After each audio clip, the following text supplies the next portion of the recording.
Biləsuvardan Hüseyn Zalıyev müraciət edib Dost Qapısı verilişinə, o maddi məişət şəraiti yoxlanışının həyata keçirilməməsindən narahatdır.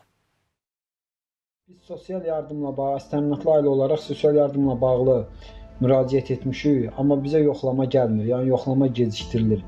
Yəni bilmək istəyirik ki, bu yoxlama hansı səbəbdən gecikdirilir? Bəli, Hüseyn Zalıyevin müraciəti Dövlət Sosial Müdafiə Fondunda müsbət şəkildə həll edilib. Belə ki, vətəndaşa 1 il müddətinə 399 manat məbləğində ünvanlı sosial yardım təyin edilib. Biləsuvar rayon sakini Zalıyev Hüseyn Əhmədxanoğlu ünvanlı sosial yardımla bağlı Dost Qapısı proqramına müraciət edib. Müraciət ətraflı araşdırıldı və məlum oldu ki, sözgedən şəxsin elektron sistemə müraciətinə əsasən ailənin maddi məişət şəraitinin müayinəsi həyata keçirilib.